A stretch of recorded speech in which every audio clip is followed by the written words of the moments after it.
Pag nagra-run kayo, ano mga kasabayan nyo? Yung mga tropa namin, naka-FK8 sila, yung may GTR, yun yung malimit. FK8 madami. FK8. Oo, FK8. May Mustang, ayan, may Mustang din. Dumidikit? Oo, kaya niya. Oh, Kaya niya. Driver lang ang GR tatanungin. Yaris. Driver lang tatanungin dyan, pare. Kaya niya, kaya niya. Okay. What is up, potatoes? What's up sa inyo mga patatas? Babalik tayo boys, syempre sa ating panibagong vlog. Papakita namin sa inyo boys yung mga sasakyan dito. Tignan mo naman to boy. So kung naalala nyo boys, last vlog, pinakita ko sa inyo yung Pajero doon. So interesting to kasi ako personally gusto ko magkaroon ng ganitong sasakyan. So curious ako kung kamusta yung mga shit dito. Okay, so tawagin natin yung owner. Let's go! So, ito pala yung owner, boys. Papi, ano pangalan natin? Do Bagi from Batangas. Dito tayo, boss, ngayon sa compound namin. So, parang ang typical na garahe lang, boss. Walang nating fancy. Tapos wala. Puro cleaning lang ginagawa namin dito sa compound natin. Parang naglalaro lang tayo, yes, no? boss. Correct. Tropa-tropa, no? Yes, Tropa-tropa. boss. Tambay-tambay lang. Parang ganun lang. Ano to? Sasakyan mo to? Actually, ito ay kay Airpat. Ito yung dream car niya dati. Nung siya ay nakakapag-drive pa. Kaso nga lang, eventually, nagkasakit si Airpat. So, natigil yung pagdadrive. Hindi naman pwedeng hindi gamitin yan. Sayang. So, ayan, binuo natin.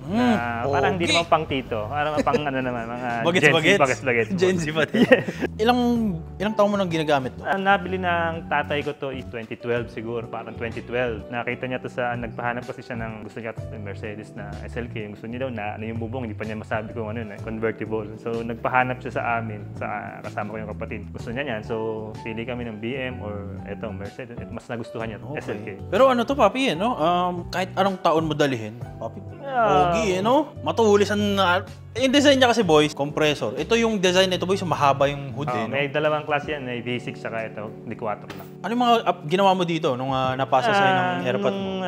Natigil si tatay sa pagdadrive, so ang ginawa natin, unang-una, mahilig tayo sa shoes. So, ayan, nagpalit tayo ng 19s. Laki ng gulo. Nung kinabitan namin ni Utol yan ng 19s, ang taas. So, nagpalit namin ng suspension para nakababa. Bilstein ang binili naming shocks dyan. Tsaka yung spring niya. So ayan, ganda ngayon ng tindig. Para siyang di pang tito. Pang Gen Z lang. Parang gano'n. Okay. Parang kasi kapag dinadala mo yan ng stock, parang tatay na tatay yung dating. Taas na ito no? Yes. Mataas to. Saka ang liitong goma. Ang liit, makitid. So ayan, binusog natin para pogi. Parang laruan lang. Ano ang sukat nito sa likod? Staggered siya, boss. 19, 8.5, 9.5. Ang goma? Ito, 265. 265. Tapos yung harap, 235 para hindi siya sumayad. Pero ano pa nga ito, boys, no? Parang gusto nito. Ang ganda, no? Ano pa yun? Lalabas ba, no? Pero sa side na ata, no? Sa side, sakto lang siya. Kapag naka-bench, parang ayoko nung medyo... meaty? Yung ano lang, ice lang. Parang ano lang, formal lang siya. Okay, ganda, boys. Papi, pangarap ko rin yung ganito. Compressor kasi nung bata ko, sikat to eh. Nung 90s. Ay, hindi mo 90s to eh, no? Para siyang mas... May compressor kasi mas luma. Yung mga luma. Yung bubog yung mata. 70. R170. Ito, 71. Ganda, no? Ito yung mas... Kumbaga, kung di natin kayang bumili ng SLR, mahal nun. Ito, mukhang SLR siya eh. Parang ganun siya eh. Ang ganda niya. Simple lang. No? Nothing fancy naman. Pero ito ang tanong, papi. Ito gusto ko malaman. Kaya ko ba bumuo ng ganito? Kaya mo mag-aari ng ganito? Ako? Kunwari ako. Boss, ito, ang kagandahan dito, hindi naman ito yung mga Honda na grabe yung presyo. Ngayon, alam ko, less than 1M na lang kung bibili ka ng second hand. Oo, medyo ang price talaga ng mga European kapag second hand, pababa talaga. Wala siya masyadong tumataas na presyo. Pero ang maintenance, kung paayos, ganyan, may nasirang ano. May tropa naman tayo sa Manila or pwede natin, kung may budget ka, dali mo sa kasa. Yun lang naman yan eh. Sa kasa or dun sa gumagawa ng mga European cars sa labas, mga shop. Meron naman, sabihin yan. Pero makatid, may ano? Yung pyesa. May diin. Medyo, kasi European, so medyo maano yung presyo talaga ng mga pyesa. And worst, hindi katulad to ng mga Japanese cars natin na kapag tinambak mo siya, doon lumalabas yung mga sira. European, yun ang na-experience namin. Dapat talaga ginagamit siya. Okay. So, pwede ba natin masilip yung makina nito? Boss, pwede naman, kaso nga lang, ang gabok. Ang gabok? Hindi, okay lang yan. Medyo hindi ko talaga ginagamit to. Ito ay bihirang-bihirang gamitin. Hindi namin na... interior, boys, oh. Ayan yung loob. Pero medyo magabok, boss. Sorry. Okay na yan, Hindi namin na-prepare to. Sinurprise nyo kami. Pag naka-bench, kahit may putik pa yun sa loob, okay lang. Hindi, magabok lang siya. Yung dumi hindi ginagamit. Hindi naman magabok eh. Magabok siya. Taasan natin yung contrast para mawala yung gabok. Ito na yung gabok sa inyo. Magabok Wala talaga. pa to. Bihira kasi namin siyang linisin yung engine kasi medyo maselan talaga. Hindi katulad ng mga Japanese cars na pag may nabasa, whatsoever. Kasi medyo ang dami siyang electronics na kailangan iwasan. Ever since na nakuha mo to, mayroon ka na ba, sumakit na ba ulo mo sa ganito? Mga sensors lang. Yun yung mga kadalasang nasisira dito. Tsaka, ang isang sakit nito ay yung kanyang bubong. Dahil? Pag hindi mo siya nire-retract, yung mga Ano to? mechanism Mag-isa niya. tong umaangat? yung mga mechanism niya nag-i-stuck. Pwede ba masilip, tol? Okay. Sana.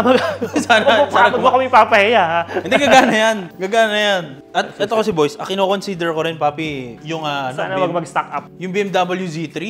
Yan, ayun yung kaano nito. Parang Kalaban? katropa. Okay. Kung Evo, tsaka Subaru, yan. Yung dalawa. Pakita natin boys, kasi ako boys, pangarap ko talaga makasakay sa, magka-ari ng convertible. Tahimik, no? Sana, gumana. Ang tagal kong hindi ito naibaba. Papakita natin boys, kasi to eh. Minsan lang naman tayo makakita ng ganito boys, makaka-feature. Ha? Pakita na natin. Sana. So ano to, may orasyon dito, papi? Ito, kailangan mong ganyan. At kasi dyan mag-ano yung bubong niya. Pag hindi siya nakalabat dyan, hindi yan bababa. Okay. Sana, please. Ang tagal Kailan mo na. huling to, papi? Inangat. Hindi ko na maalala pare. Patay tayo dyan. Hindi, angat yan, tol. Angat yan. Ang pogi talaga kapag no? Pag sports car, ay na. Ayan na.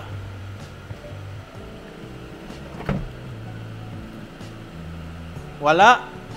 Sayang. Ito yung sinasabi ko sa inyo, boss. Hindi mo kasi kaya nga ako dumating dito para iangat natin eh. Yan yung sinasabi ko. Yan ang isang problema sa SLK. Kapag hindi mo siya nag-i-stack up yung mga mekanismo. Pero hindi siya anong gagawin sa ganyan? Sara na lang ulit. Call a friend. Tatawagan ko yung tropa, nagse-service sila na para ma-repair yan. Hindi siya tsambahan, ganon? Hindi eh. Ito talaga may problema yung motor talaga. Yun yung problema dito sa unit na to. Okay. Pero pogi tol no? Ibang itsura. Sayang nag-ano siya eh. Muntikan na. Ayun Sayang boys. Buti naman na sumara lahat papi no. Puta second try. Baka kayanin. Wala talaga. Alam nyo boys, sa mga ganitong sasakyan, kailangan natin tanggapin na matanda na sila. Pwede ba pumasok sa interior papi? Ayan, walang nating fancy sa loob. Stock lang siya. Literal na loob ng Mercedes. Noong mga early 2000, ganyan lang siya. Pero ibang leather nito tol no? Ganda no? May below 1M na ganito papi? Meron pare. Alam ko may mga 800 pa nga. Oh? Ganun kababa ang resale value nito. Ganda boys. So kapag binili sa'yo ng 800 to papi, bibitawan mo? Doon sa iba, siguro maghanap tayo. Re-recommend mo ba ari yung ganitong sasakyan? Kung gagamitin mo siya, malimit, okay to. Pero kung nasa garage lang, ayan, yung mga possible na ma-experience nyo, yung mga mekanismo niya, yung talaga yung nasisira. Pero easy fix lang yung ganyan? Oo, madali lang naman yan. May gagawin lang sila dun sa pump ng motor. Call a friend lang talaga? Call a friend lang, nagse-service naman sila rito. Okay. Yun nga lang, medyo mahal. Ayun ganun? Medyo mahal. Mga ballpark, magkano yan? Nung pinaayos namin to dati, nasa 120. 120,000? Tapos ayan na naman, stock up na naman. 120,000? Kaya- Walang warranty? Wala eh. Ganun talaga eh. 120,000? Kailan yun? Siguro 2 years ago yun. 2 years ago. 120,000? 2 years ago. Tinawag na pala. Ito naman na pinupuntahan naman nila yan, may susungkitin lang sila dyan. Hindi ko lang alam kung anong ginagawa nila, pero magano lang yan. Kailangan mo talagang parang buto na, parang katawan natin yan. Kailangan mo exercise talaga yan. Yun sabi niya. Huwag mong kakalimutang Matagal mo na siguro hindi inangat. Matagal na. Taon na yan. Kaya naman pala. Taon na yan. Taon na. Hindi kami namin nagagamit eh. Kaya, yun nga. Yan ang problema. Yan ang problema ng European. Okay lang yan, tol. Kapag ganito ang kotse mo, at huwag mo na ibaba, no? Parang si James Bond dito eh. Saan ang mission mo ngayon? Ganda ng likod. Tsaka likod, papi. Maiksi, no? Maiksi siya, oo. Mahaba Maiksi. talaga yung uso niya. Ang compressor talaga, boy, sa datingan nito, mahaba ang uso. Laging talaga eh. Ganun talaga yung mga SLK, mahaba harap niya. Kahit yung tol, yung bubugang salamin, mahaba. Correct. Yung lower model nito, papi, mas okay pa yun. Ganun din. Yung iba, ang alam ko dun sa lower model nito, manual siya. Manual, yung bubong. Okay. Kaya yun, malamang sira yun. Pwede mo ba akong matur ngayon doon sa Yaris. Yun ang medyo modelo. Oo, yun, isa pa rin ano yun. Isa pa rin hindi nagagamit, pare. Oo, papasukin natin yung Yaris, boys, ha? Bakit man na binili mo tong Yaris, papi? Di mo pala gagamitin. Binili-bili mo pa. Na-curious lang kami dahil, syempre, Toyota gumawa ng ganyang klase ng performance na all-wheel drive. Mean looking. Galit na galit. Ang ganda, tsaka ang ganda niya, ang cute niya. Ganda, maiksi, no? Yes, maiksi lang siya, pare. Para siyang Wigo na nag-gym. Wigo na nagbuhat. Pero itong sa'yo, papi, parang napansin ko, Yes, pre. Toms na body kits. Yes, pare. Toms, full. Pero kapag bumili ka ng Yaris sa kasa, all stock ka ba nabibili? O option yung ganito? Stock talaga siya, pare.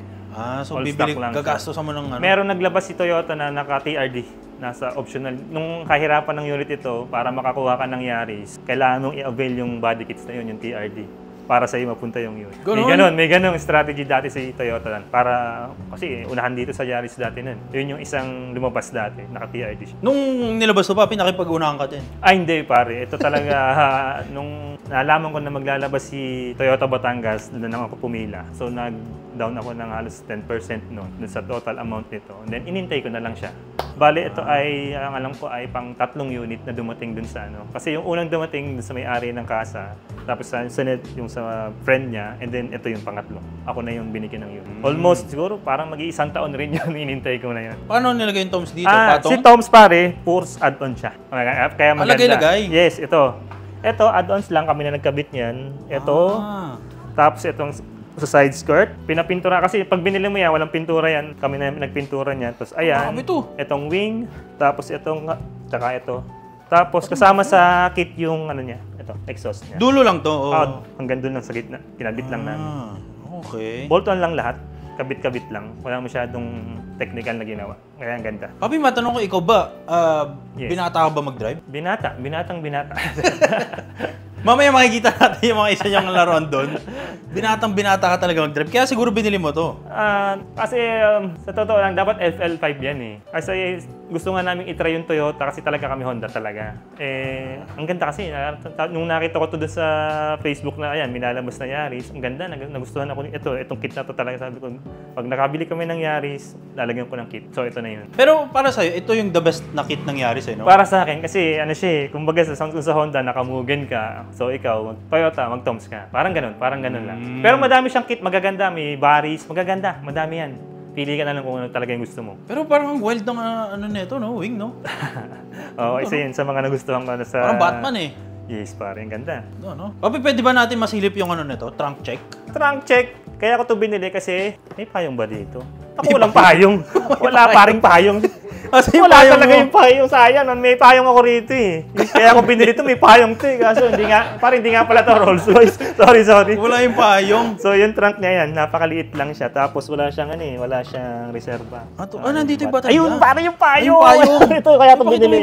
Ito yung payong, kaya ko itong binili. Ito, may Toyota tayong payong dyan sa loob. So yan yung battery nandiyan dyan. Tapos, ayan. Nandito tayo mga... Maliit lang, no? Maliit lang siya. Wala siyang reserva kasi para siguro less ng weight. Matanong ko, Papi, no, yung ano ang kalaban nito sa market nung nilabas siya? Kasabayan niya yung FK8. Yung Sa Type gitna R siya ng talaga. FK8 tsaka FL5, doon siya lumabas. Walang lumabas na Toyota Corolla sa atin. So gray market kung gusto mo ng Corolla. Yun talaga yung katapat ng ng FK8 yung GR Corolla. So ito, wala siyang kani kasi all-wheel drive tapos hatch parang two-door lang, wala siyang Walang kalaban, eh. Wala siyang kalaban talaga eh. Pero pagdating sa truck, mucho wild to, no? Although si Yaris naman talaga is for rally talaga siya eh. Yung kasa niya dati nung stock yan, medyo mataas yan. Tapos mamaya kapag naupuan mo, tingnan mo yung upunan sa driver side, medyo mataas siya. Kasi pang rally talaga yung pormahan niya talaga. Ilan na tinakbo na ito, Papi? Ilan, Odo? 12. 12K. 12K. Ano nagamit-gamit mo na rin pala, no? Oo naman pare. Ginagamit namin yan. Akala ko, garage queen eh. Ang linis kasi, Papi. Ito pare, na ibagyo ko na to. Oh. Si Utol, yung FK8 niya, tapos ito yung ginamit namin ni Mrs. Balikan kami. Grabe to. Galapad yung Pare, balikan yun, uwian. Bagyo. Bagyo? Oo. Batangas na south to north? Yes, pare. Kumain lang Ilang kami. oras yun? Saglit lang yun. Bilis lang eh, ano na naman eh, dire-diretso na eh. Bakit? Na. Break-in? Hindi lang, nagkaayayaan lang, kakain lunch, tapos kakape, tapos sa gabi, uwi na. Lunch? Anong oras kayo inabot yung lunch? Yung anong oras kayo umalis kayo dito? Mga 3 o'clock, umalis na kami ng 3 o'clock. Tapos tambay yun, lunch, tapos kape, uwi. Okay. 12 o'clock nandito na kami. Pwede masilip Saglit yung lang. ano nito, papi? Makina? Makina okay pare. So sa makina niyan, wala akong masyadong ginililikot pa dyan. Kondo, no? Kailangan natin pitikan to, boy. Pang. Yeah. Wala pa ako masyadong nililikot sa makina kundi yung intake lang niya. Ayan. So ayan, naglayin ako ng toms na. Wala kang kinalikot dito? Stock to lahat? Tapos ito, nilagyan ko lang siya ng GR na strut bar. Meron din mga Grabe. Cusco pero choice ko kasi yung kulay niya. Medyo Tsaka color GR. coordinated eh, no? Tsaka yung GR na badge. May GR na Para badge. GR lang talaga. Ang headlight, naka ano to? Nilagyan ko pare ng Smoke? Oo kasi ang dami kong stone chips pare. Sapul talaga lahat. Sapul lang sapul. Pag nagkakahatawan, ayun. May tropa ko naka-GTR. Laging namin hinahabol namin. Alam mo naman si GTR. Sapul ng sapul yung mga bato. So yan. Nilagyan ko na. Kasi ang dami na talaga niyan. Kaya ako nilagyan niya kasi talaga bat-bat na yan ng mga stone chips. Ang dami na. Yan. Pati na kasi. Pag nagra-run kayo, ano mga kasabayan nyo? Yung mga tropa namin, naka-FK8 sila. Yung may GTR. Yun yung malimit. FK8 madami. FK8. Oo, FK8. May Mustang. Ayan, may Mustang din. Dumidikit? Oo, kaya niya. Oh, Kaya niya. Driver lang ang GR tatanungin. Yaris. Driver lang tatanungin dyan, pare. Kaya niya. Kaya niya. Okay. Pero di ba ano lang to? 3-cylinder? Yes, maliit lang siya. Pero ang galing ng Toyota. Ang ganda ng ginawa nila dyan sa makina na yan. Ganda, no? Tsaka iba ang ano boys, parang ano eh. Papi, alam mo yung Veloster? Veloster, Hyundai. Hyundai, parang ganun yung likuran eh, no? Oo, parang slight. Slight, Pero ano? pababa yung ganun. Buti, sa tingin mo bakit dumidikit siya sa ano? sports Unang-una, kasi yung ano niya, oversized naman kasi yung piston niyan. Malaki. Tapos yung engineering ni Toyota, iba talaga dyan sa Yaris. Matindi talaga ang pag-aaral nila dyan. Ang liit ng makina pero ang lakas. Tapos, ayan, naka all-wheel drive. So, medyo magaan siya, kaya kayang-kaya niyang humabol. Nung sa test namin sa FK8, pare, kapag primera, segunda, unahan, mabilis to. Aabutan ka lang ng FK8 siguro pag pumasok na yung tercera. Kwarta yan. Aha, didikit na si Type R sa'yo. Magaan siya, pare, magaan. Masarap siya. Masarap siyang gamitin. Lalo na sa likuan, syempre. Liguan, pwede. Ito, na-track na namin dyan sa BRC. Okay, napakaganda siya. Okay. Papi, pwede ba natin ma-sound check? Sound check, si Toms pare, ano lang siya. Ma-cold start to? Oo, maano lang siya, malambing siya tumunog. Wala siyang ingay. Pakinggan natin. Grabe daming race dito. Race, yung iba, copy lang dyan, boss. Pakinggan natin, boys, ha? Kung kamusta ang tunog. Ganun lang siya, pare. Pero okay, no? Mabait lang siyang tumunog. Ayoko rin masyadong maingay. Yung original talaga ng Yaris ay dual yan. Ito ginit na. Oo, si Toms, single lang. Tapos hindi talaga siya maingay. Ganun lang siya tumunog.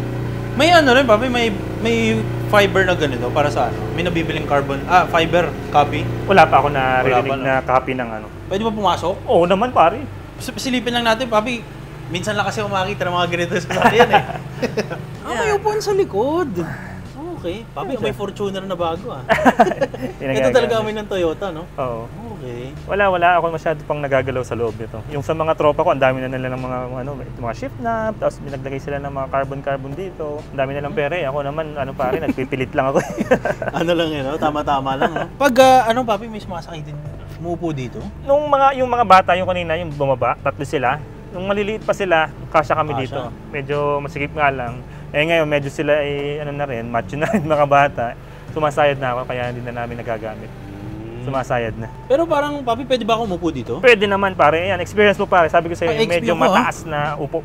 Ay, oo nga, no? Medyo mataas na upo na. Kasi nga, pang rally talaga siya. Hindi siya talaga parang Parang siyang no? Ang taas. Mataas yung kasa ng upuan niya. Yung parang dapat yung sidings mga nandito, no? Kaya yung iba nagkapalit ng upuan para mas bumaba. Nagre-recaro yung iba. Parang dapat maraming carbon dito, no? Yun yan. Parang puro carbon dapat, Yung iba puro carbon ang ginagawa nila dyan. Madami pang pero pwede mong alagay na abubot dyan. Wala lang akong money. Itong racing ng Toyota, itim talaga, no? Pati headliner, no? Yes, pare. Yung RS1, RS2, Itim. sa Yaris, itim. Malinis, boys. Akala nyo, dark. Doon sa yung Gento nito, nag-iba na yung nito. May Gento na nito? Oo, iniba nila yung design ng itong dashboard. Para kasi siyang Mamaya, doon sa cellphone ko, papakita ko sa yung difference nito. Abi, ito tanong. Kasi Yes, Honda pare. boy ka. Ano mas magandang interior, Honda o Toyota? Halos pares lang si Toyota tsaka si ano eh. Oo, para sa'yo. Si Toyota tsaka si Honda pare, pagdating sa interior, ang maganda talaga mag-interior pare, mga ano? Nissan, no? Nissan. Nissan, tsaka yung mga European. Totoo, Nissan. Yung mga BM, yan, magaganda ang interiors nila. Subaru, medyo maganda-ganda na rin. Ganda na. Pero ito, simple lang. Kahit sa Honda, simple lang din talaga. Yun yung napansin ko. Papi, ilan ang, wag natin tanong yung top speed. Sino? Top speed? Top speed. Si Uto lang nag-drive na ano niya ng 230. 30? Kaso cut-off. Katakot ah. Nag-cut off siya sa 230, naka-limiter siya. Ah, ganun? Hindi ko pa kasi ito napapatono. Pinapatono pa to? Pwede. Ayun. Pwede mo siyang ano yun, ipat-tune kung gusto mo pang lumampas or ano. Dagdagan mo ng pyesa. Kailangan mo magdagdag ng pyesa para sulit yung ano, tuning mo. Yun lang. Nabanggit ko pare yung tuning. Ito, bumili ako ng downpipe ng Yaris. Ayan, HKS. Hindi ko pa lang naikabit. So yan, kapag napakabit ko na yan, yun, siguro pwede tayong ipa-tune. Ito parang pag ganyan kalaki, tapos may HKS, parang gastos yan ah. Gastos. Gastos yan ah. Hindi ko lang na ano. Shoutout nga pala pare sa JRYPH ah. Guys, I miss you. Hindi na ako nakakasama sa run. Sorry.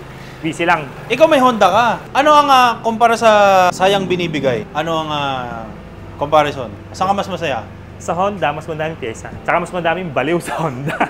Nga pala, yung rims, nagpalit tayo. Ayun nga pahabol. So yung stock niya 18s din, na maliit, 18x8. So ito, nagpalit tayo ng race. Hindi muna ako nag-TE kasi napakarami nang naka-TE. So ang inagay ko ay Giros 25, 18x9.5, offset 38 na naka 265-35 na tires. Neo ba? Grabe yung preno boys oh. Yan, stock yan pare ng Yaris. Stock to ng Yaris? Yes, to. Sorry. Stock siya ng Yaris. Oh, tapos okay. yung lapad niya, nakakatuwa pare. Ang liit-liit ng kotse pero naka 265. 265. Ayan oh. Kasing laki ng ano. Ayan oh. Oh, di ba? Ang cute. Oy puto. Grabe. Ang liit-liit ng kotse pero naka 265. Lapad. Ano ang stock tires na sukat? 225. Buti hindi ka nagra-rub dito. Sakto siya pare. Sakto siya. Pero ito talaga ang standard kung gusto mo ma-meet spec ng Yaris. Tingin ko yan ay yung sagad na goma niyan. Tingin ko wala pa ako nakikita na lumampas sa 265. Yung iba ginagamit lang 255 para mas siguro mas maliit yung ano. Pero ang laki kasi nung mags mo eh, no? Ang Sakto labad siya. nung mags eh. Yung no? iba nag-8.5 lang para magaan. Mas madali siyang itakbo ng makina. Baliw, Mas mabilis. isa ka pang baliw din. Hindi naman, sakto lang. Okay boys, so sana na-enjoy yung vlog natin dito. Silipan tayo yung mga ibang sasakyan dito sa shop nila. So abangan nyo next vlog boys. Let's go! Ilang taon nang nasa itong Ito, 2 years ko na. 2 years na namin itong nabuo. 2 years na po. Pero ang kulay nito parang iba pagka-white eh, no? Yes boss, ito kasi ay yung championship white. Championship white. So ang championship white boys, nakalagay lang sa saan pa ba, no? Saan pa ba? Sa Type R. Yes boss, correct. Type R. Ito ang legit na Type R. Legit ba, Papi, Type R? Yes boss. Legit Type R na Honda PH Civic. version na. PH version. Kasi nasa kaliwa na yung manibela niya. Parang ang yaman nung ingay ah. Ingay nga. Buong buo to no.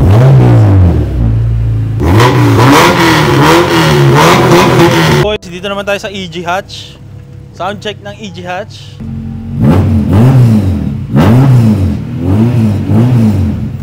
Mayaman, tunog mayaman din. Tunog mayaman. Si anyone talaga hindi masyadong mag-iingay yan eh.